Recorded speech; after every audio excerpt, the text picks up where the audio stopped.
Students, how are you?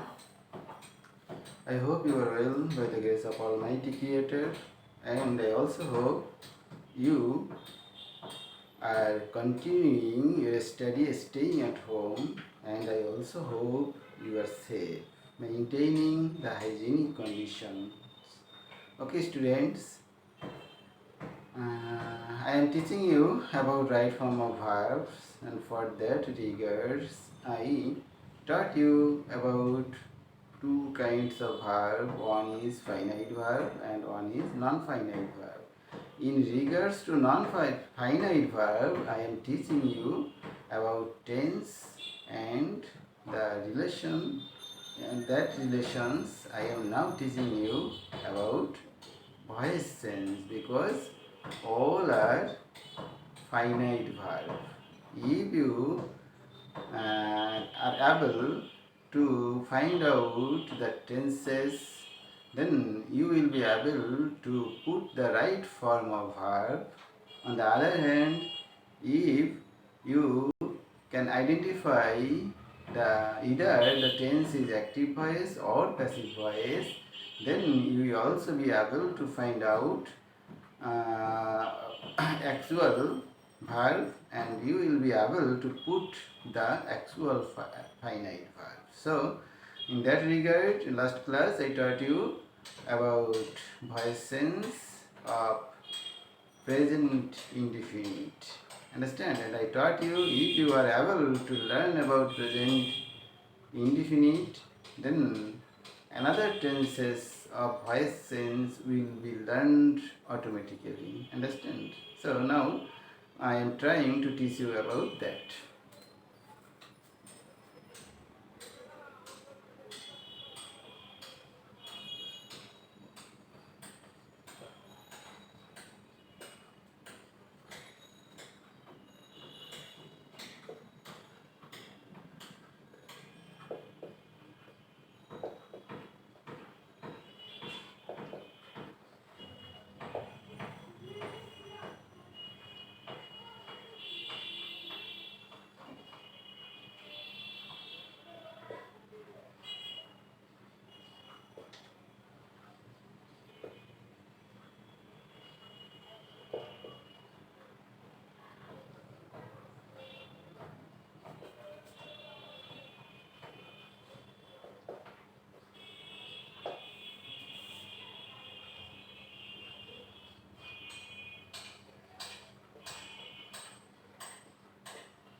Okay, students, আমি ভাত খাই.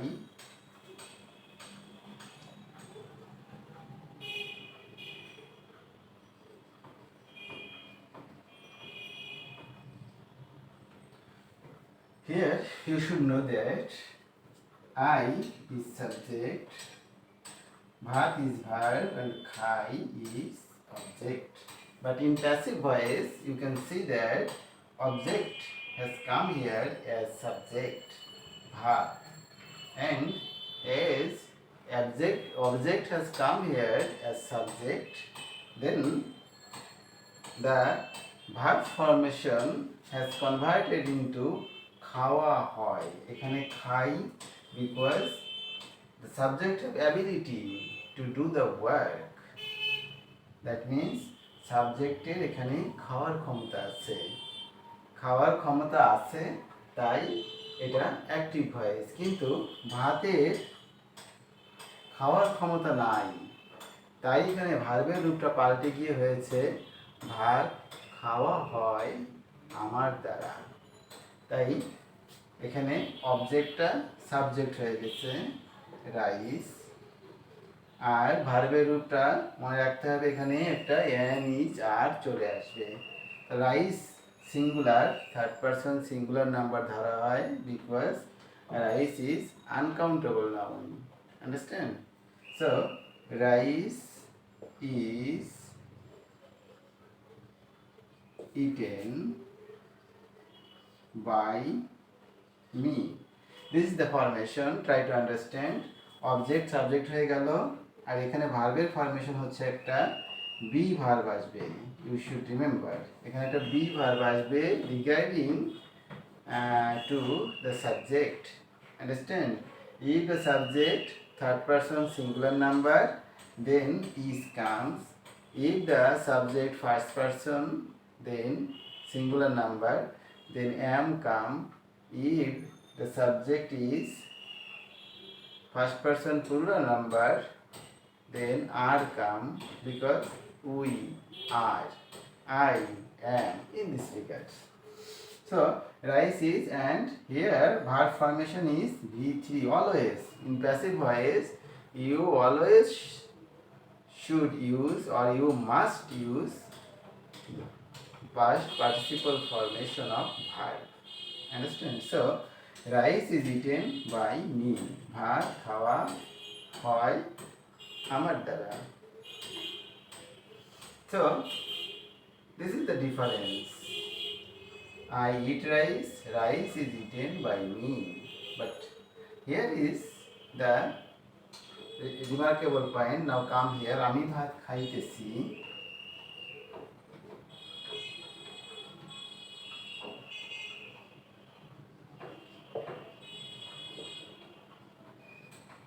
I am eating rice. Here if the subject is he, then he is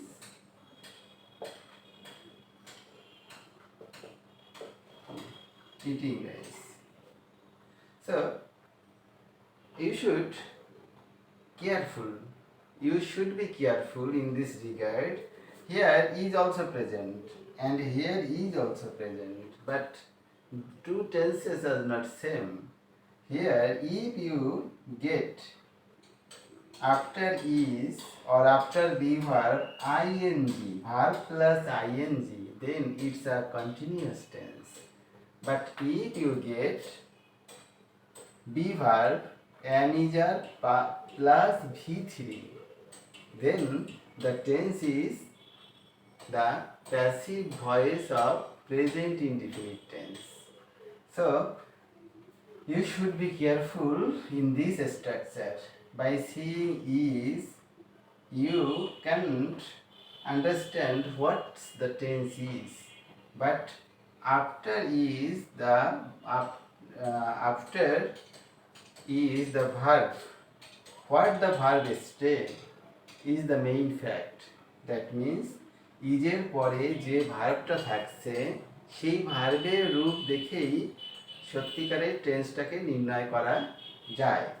অর্থাৎ ইজের পরে যদি আমরা কোনো ভার্বের V3 ফরমেশন অর্থাৎ পাস্ট পার্টিসিপল ফরমেশন দেখি এম ইজ আর এর পরে, তখন আমরা সেটাকে প্রেজেন্ট ইনডিফিনিটের প্যাসিভ ভয়েস বলে জানবো। কিন্তু এম ইজ এর পরে যদি আমরা কোনো ভার্বের সাথে আইএনজি দেখতে পাই, তখন আমরা সেটাকে আর প্যাসিভ ভয়েস ধরবো না, তখন সেটা হয়ে যাবে পাস্ট কন্টিনিউয়াস টেন্স। তখন বাংলা রূপটা কত পার্থক্য দেখো। কন্টিনিউয়াস টেন্সে বাংলা রূপটা আমি ভাত খাইতেছি, আর এখানে ভাত খাওয়া হয় আমার দ্বারা। যদি আমরা এই টেন্সটাকে চিনে রাখতে না পারি, তাহলে আমি সঠিকভাবে বাংলাই করতে পারবো না। সঠিকভাবে বাংলা করতে না পারলে আমার টপিকটা সঠিকভাবে বোঝা হবে না। এই কারণেই আমাদেরকে এই স্ট্রাকচারগুলোকে যত্নপূর্বক মনে রাখতে হবে। and if you fail to understand or remember this structure, then you will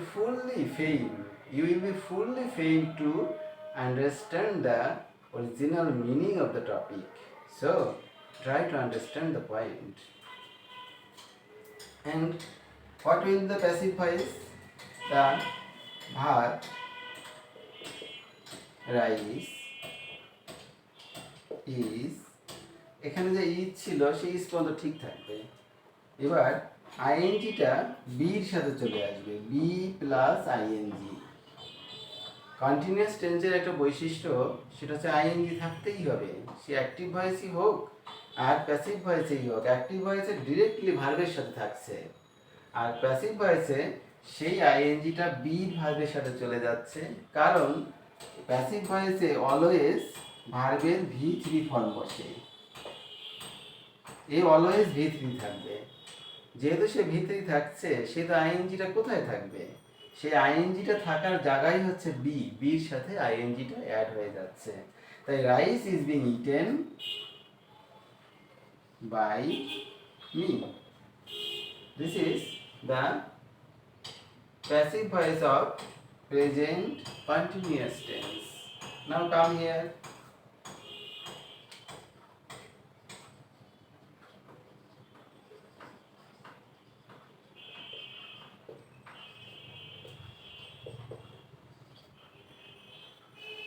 Rice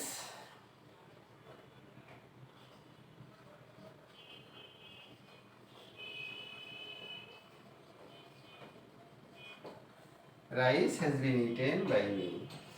আমি ভাত খাইয়াছি। I have eaten.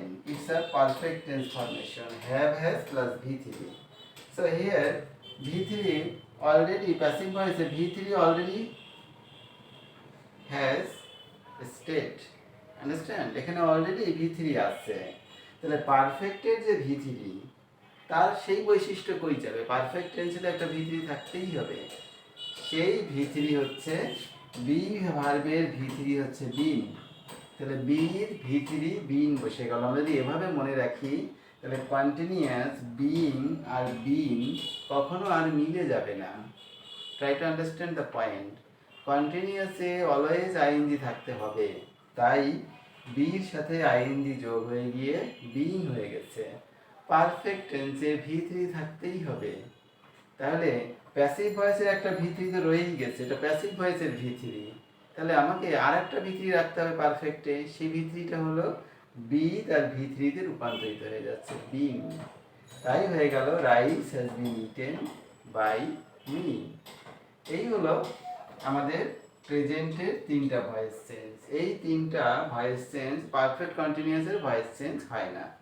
তাই এই তিনটা ভয়েস চেঞ্জ যদি আমরা ভালো করে করতে পারি, শিখি, মনে রাখতে পারি, পাস্টের গুলা অত্যন্ত সহজে একটু সময়ের মধ্যেই হয়ে যাবে। যেমনভাবে আমরা টেন্স শিখেছিলাম, যে টেন্সে আমরা কি শিখেছিলাম? টেন্সে শিখেছিলাম যে প্রেজেন্ট টেন্স পারলে, প্রেজেন্টের চারটা টেন্স পারলে শুধুমাত্র অক্সিলারি ভার্বের রূপান্তর করেই আমরা পাস্টের কটা শিখে ফেলেছিলাম, এবং ফিউচারের গুলাও আমরা সেভাবে শিখে নিয়েছিলাম। তো ভয়েস চেঞ্জেও ঠিক একই ব্যাপার। তো at first you should memorise this list. This is a figure. If you remember this figure, then you can put any verb in that figure following this figure. Suppose আমি ভাত খাই, যদি এটা না হয়ে হতো সে বল খেলে, then what will be the answer? He plays ball or football. He plays football. Say football খেলে। তাহলে প্যাসিভ ভয়েসে কি হতো? এই রূপটাতে ভাতের জায়গায় এসে ফুটবল, খাওয়া হয়ের জায়গায় রূপান্তরিত হয়ে যেত ফুটবল অথবা বল খেলা হয়। এখানে আমরা ফুটবলই দিয়ে দিই। সে ফুটবল খেলে। He plays football. এবার ভাত খাওয়া হয়, যদি এখানে আমরা ফুটবলকে বসাই তাহলে কি হয়ে যাবে? ফুটবল খাওয়া হয় এই রূপে বসে যাবে খেলা হয়। ফুটবল খেলা হয় আমার দ্বারা হয়ে যাবে তার দ্বারা। এই দ্বারার জন্য কিন্তু বাই আসছে, খেয়াল রাখতে হবে, দ্বারার জন্য বাই আসছে। তাহলে দ্বারা আমার, বাই মি। তাহলে এবার যদি সে হয় তাহলে বাই, আমার এখানে অলওয়েজ খেয়াল রাখতে হবে প্রিপজিশনের পরে সবসময় অবজেক্টিভ কেস বসে। তাহলে যে কোনো প্রোনাউনের অবজেক্টিভ কেস বসবে, কখনো সাবজেক্টিভ বা পসেসিভ কেস বসবে না, অবজেক্টিভ কেস বসবে। তাই আই এর অবজেক্টিভ কেস হচ্ছে মি, হির অবজেক্টিভ কেস হচ্ছে হিম। তাহলে এখানে হয়ে যাবে ফুটবল ইজ প্লেড, ইংলিশে হলো ফুটবল খেলা হয় আমার দ্বারা, ইংলিশে যে ফুটবল, ফুটবলের পরে ইজ বসে সেই ইজি থেকে যাবে এখানে V3, তাই প্লের V3 হয়ে যাবে played. Football is played by him, this the answer. তাহলে একটা ফ্রেমকে ভালো করে বুঝলে সেই ফ্রেমে অন্যগুলাকে বসিয়ে দিতে পারলেই সব শেখা শেষ।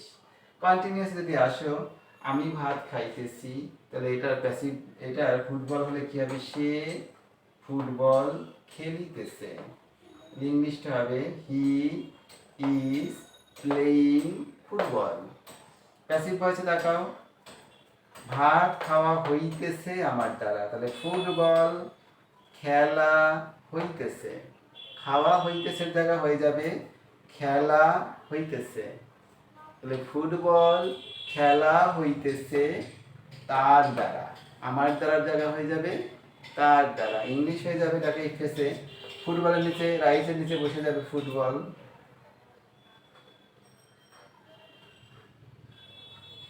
ফুটবল, ফুটবলের পরে এম ইজ আরের মধ্যে অবশ্যই ইজ বসে, যেহেতু football third person singular number, third person singular number হলে অলওয়েজ ইজ বসে। সো ফুটবল ইজ, এখানে বিং, সে বিংও রয়ে যাচ্ছে। এখানে ইটেন আছে, তার মানে V3, তাহলে প্লের V3 কি প্লেট, তাহলে football is being played by him. তাহলে একটা ফ্রেম পারলে দেখো same frame, rice is being eaten by me, football is being played by him. তাহলে একটা ফ্রেমকে ভালো করে পারলে সবগুলো টেন্স বা সবগুলো সেন্টেন্সকে পারা সম্ভব, যদি স্ট্রাকচারটাকে মনে রাখা সম্ভব হয়। এবার দেখো, আমি ভাত খাইয়াছি, যদি এটাকে সে ফুটবল খেলে হয়ে যাবে সে ফুটবল খেলিয়াছে। তখন ইংলিশ হয়ে যাবে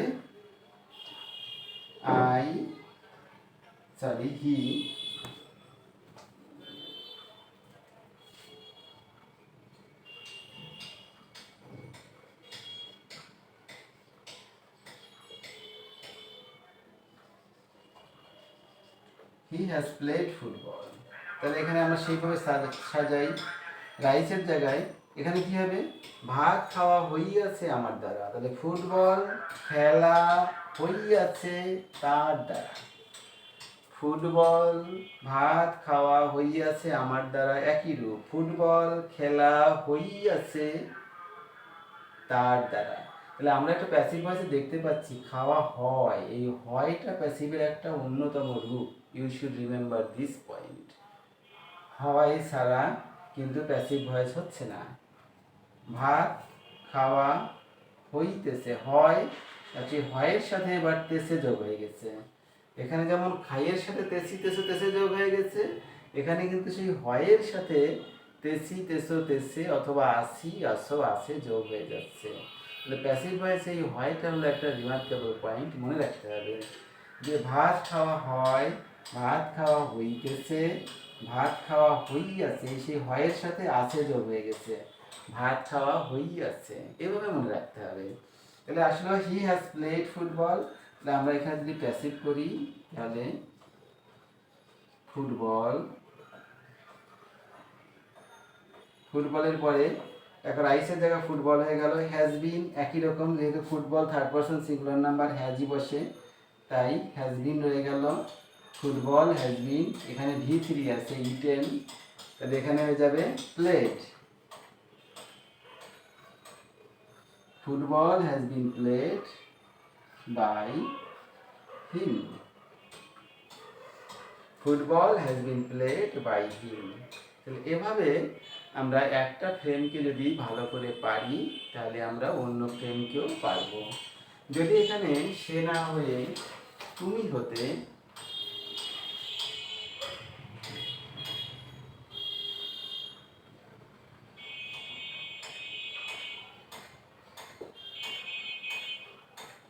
তুমি একটা ছবি আঁকো, তখন হতো কি ইউ ড্র, তখন ইংলিশটা হতো you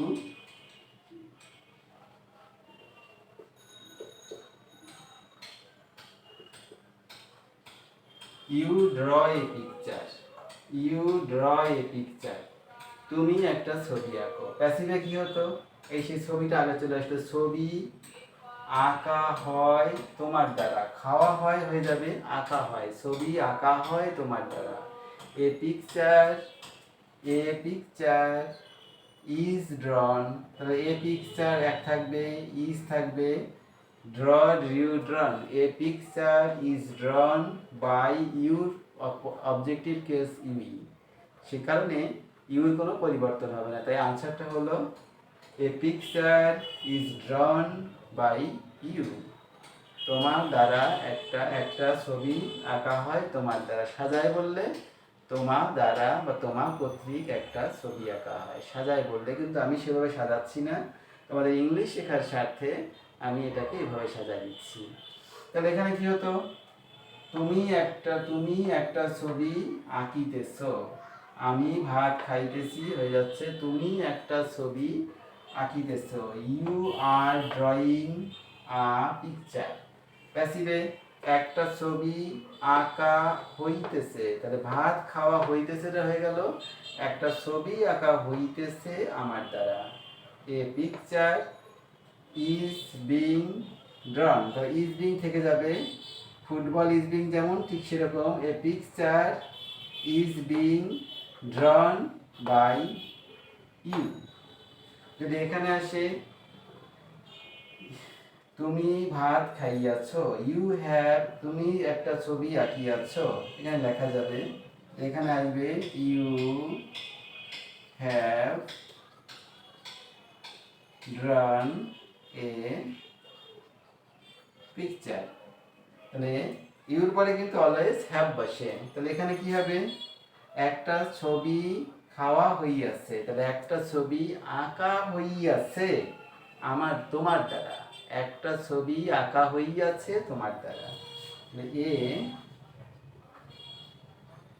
picture, a picture third person singular number, এখানে কিন্তু হ্যাভ আছে, ইউর পরে হ্যাভ বসছে, কিন্তু a picture third person singular number, so এখানে has put, has been drawn by you. In this regard, if you practice this voice sense, I think you will be able to memorize this structure and you will be able to make or understand the right meaning in Bengali. Understand? Next class, I will try to teach you about past formation and future formation. Okay, student, thank you very much.